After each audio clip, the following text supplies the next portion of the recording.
Hey guys, we're back with our second video. So today we're just going to get right into the warm-up and then we'll discuss the workout options. So warm-up today is going to be a Tabata, alternating Tabata. You guys can run or do jumping jacks depending on your setup. We're just going to do jumping jacks for the camera. We're just going to do one round of the Tabata so we can show you. So we're going to go 20 seconds of jumping jacks, 10-second rest. 20 seconds of a nose to wall hold, and then I'm going to show you the scaling option for that, and then 10-second rest, and you're going to do that for 4 minutes, okay? And one little thing, keep it fun. We're going to use an actual Tabata playlist from Spotify just so we can do it to some tunes and have a good time. All right, you guys ready? Good. Yeah. Oh.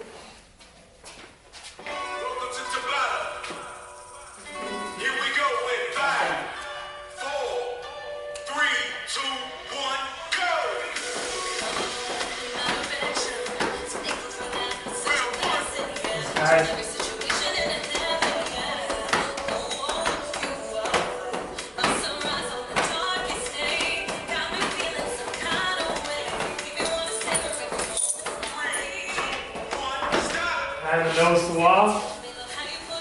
On these ones, try to push that floor away nice and hard. Oh! Yeah. I started working. That's right. We want to keep it isometric.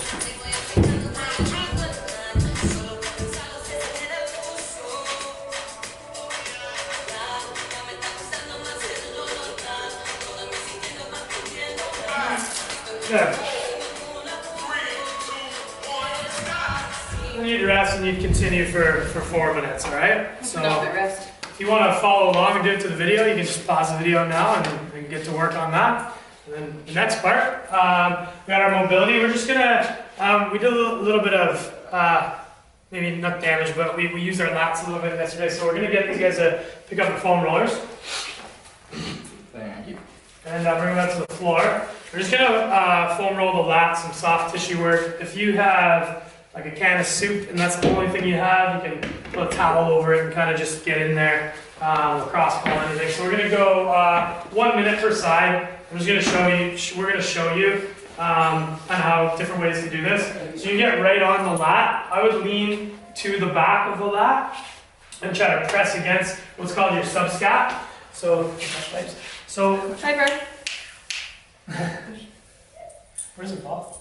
I have no idea. So, if you can see what he's doing here, he's in his subscap. So that's just kind of where your like tricep meets your lat, right on the back side of your armpit.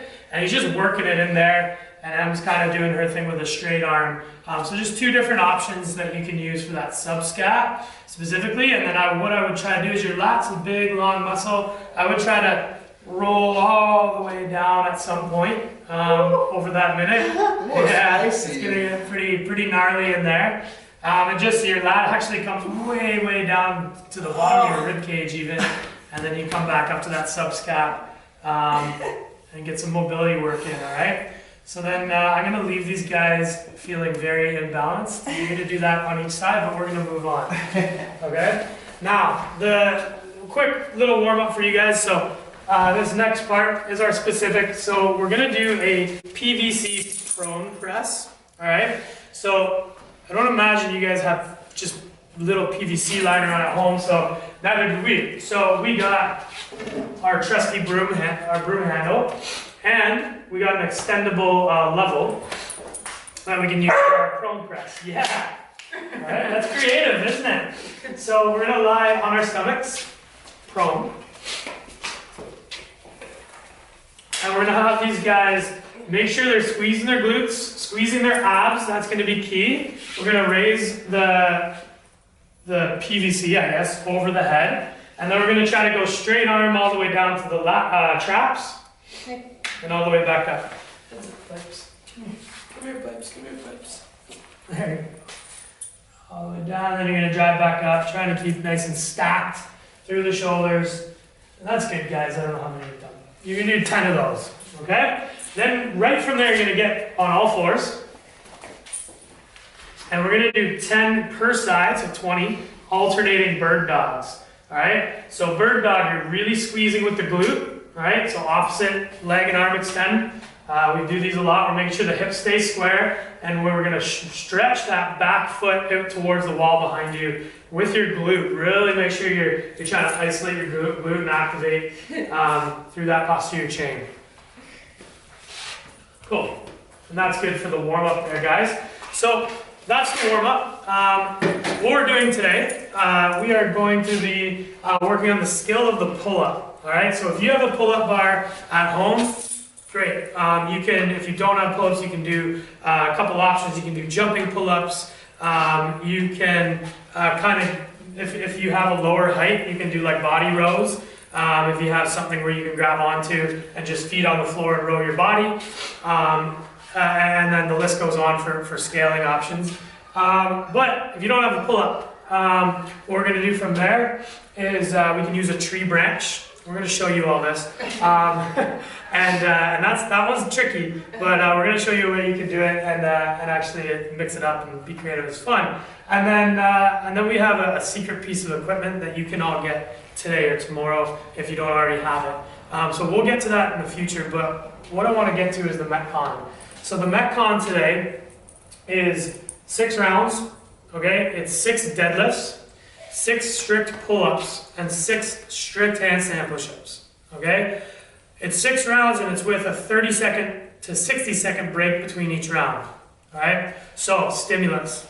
This is a strength endurance stimulus. So what we want to achieve in all of our different tracks is that stimulus. We want strength endurance, meaning we want to go unbroken every round, and that's why we're resting. Okay, we want to make sure that we're ready to hit that unbroken and get a nice, like, mainly upper body and a little bit of posterior chain into this workout today to keep it very, very strength oriented, because yesterday was pretty endurance based. Okay, so let's use the message today that it's very easy to get our cardio in, all right, during these times while we're practicing our social distancing. But it's not nearly as easy to get our strength in if we don't have the equipment. And we're going to show you that today, how you can still keep your strength a priority. All right, guys, so we're going to pretend you got a pull-up bar. And we're going to use Besky. There's a few things to the pull-up where we're going to use a progression. This is just free time to practice your pull-ups. So we're going to talk about either technique-based or strength-based progressions, okay?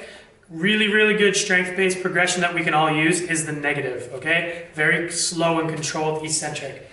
Let's show us a negative. You just gotta get your chin up over the bar however possible. So if you can't do a pull-up, like Besky can here, then just jump up to and off something. But see, we're controlling through the elbow, through the shoulder, nice and slow and controlled and down.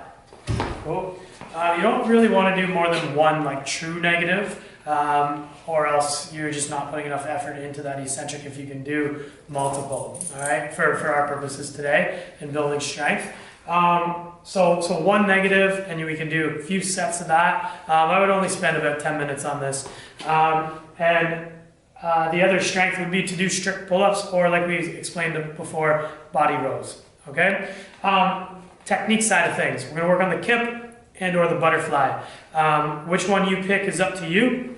But let's pretend we're working on the kip, and then we'll go to butterfly, all right? So on the kip, we want to work on that horizontal motion. So watch Besky's kip. He's going to go up in a C and back down in the C, creating a lot of horizontal momentum here.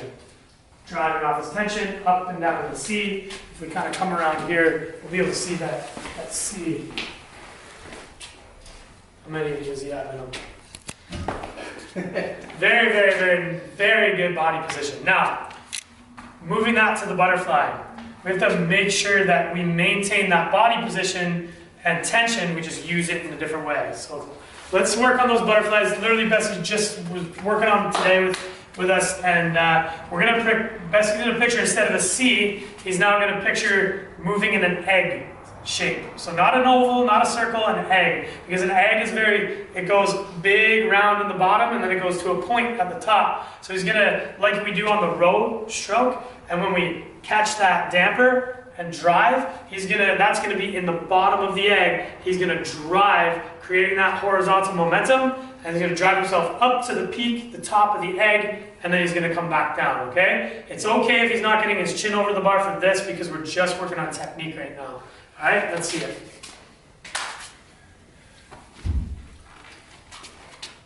So watch this egg shape up. Good, and we're gonna try to smooth it at the bottom of that egg using more shoulder than we use legs. Good, okay, way left. Good. Before we were doing this, Bessie a little dead in the shoulders, and he's like a little clunking, a little pausing in the bottom, and now we got that nice and smooth, and that's step one. Then you can start working on the power and getting the height, all right? Just a couple things for you guys to sink your teeth into with the pull-up. All right, so we're here with our trusty old tree. Another pull-up option for our partial equipment. So if you have a tree branch, we can get some Rocky Balboa work in today. So these are actually called commando pull-ups, I believe. So what Bessie's gonna do, he's gonna grab the top of the tree. He's gonna make sure he's fully extending in the bottom when his feet are on the floor to make sure we get that full joint range. And then he's gonna pull up, tap his one shoulder to the top of the tree, fully extend, and then he's gonna go other shoulder to the top of the tree. Can you get some more? Can you get some more? Let's see how many you can do. Oh, hands are slipping. It's a hard movement. Oh, social distance. There we go. It's a hard movement, but hey, if you have the option of doing it, it's pretty fun. And we can even add a little jump off the floor if you want to do more than like 3 to 4 reps. All right, so to get creative, this is how we're getting creative for today, and that was actually a lot of fun. So.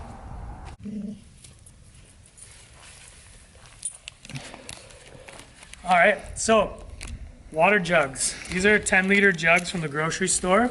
I would advise, if you don't already have these laying around at home, I would highly recommend getting them. No, this isn't the CrossFit headquarters living room, but it's a great idea for a versatile piece of equipment if you have 2 of them. We're gonna be using them a lot today. I know they're not heavy, but we're gonna try to maintain stimulus with them. So for today, this is a scale actually for pull-ups. We're going to engage the lats, we're going to engage the scaps, and if you don't have pull-ups, this is a good scale, it's a good modification in any way if you don't have equipment or the skill to do pull-ups. Okay, so I'm going to bent over row. She's going to make sure she's nice and flat in the back, just like a deadlift. She's going to squeeze the scap, and the big key to this is that she's driving her elbows back behind her. Okay, to make sure that she's getting the full recruitment of her lats and her scap. Beauty. Okay, and it's just a skill practice today, so make sure you just play with it. Do as many reps as you need to or want to until you feel that burn. All right.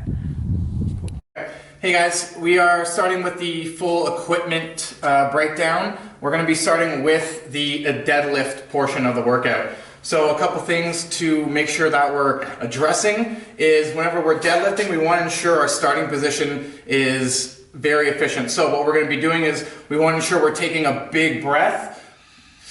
We're going to keep tension in our core. Then we're going to walk up to that bar. Then what Kev's going to do here, he's going to drop down, get his hands on that barbell, nice and close to his shins. He's then going to make sure that he has tension in his back and his lats. So again, we're not relaxed. And when he's ready to go, he is going to press from the floor with his feet.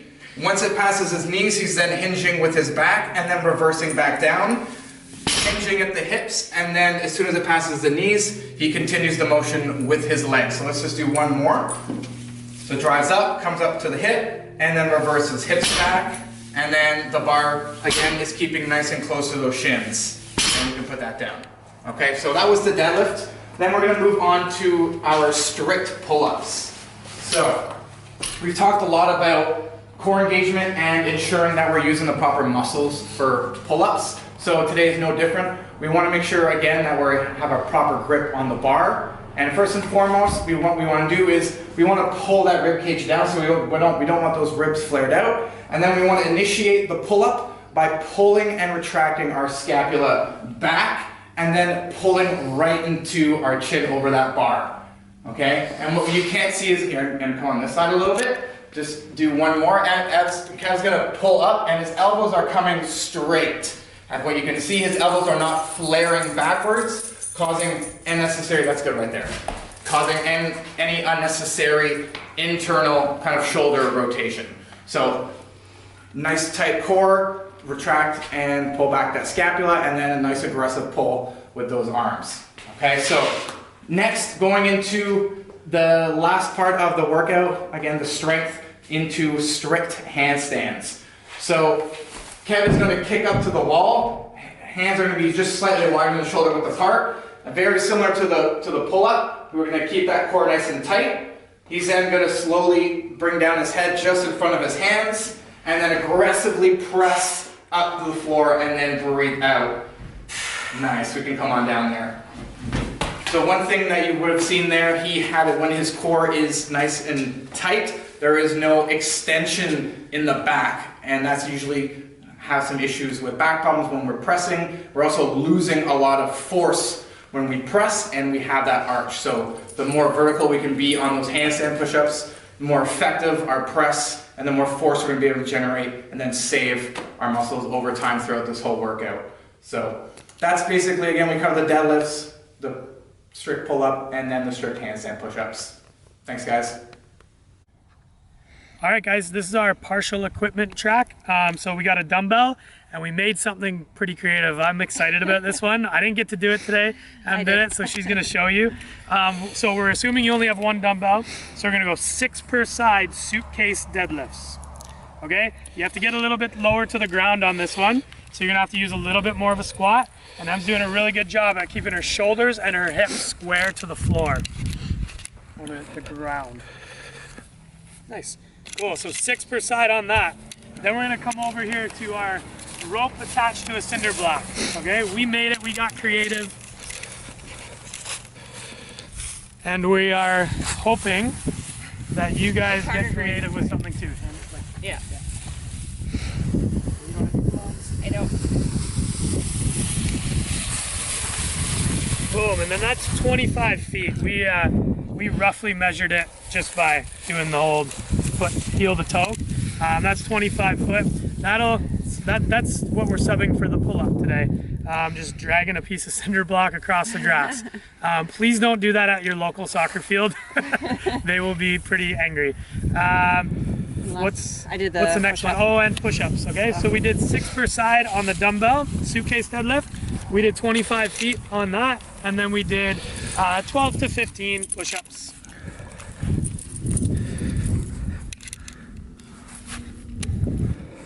Wonderful.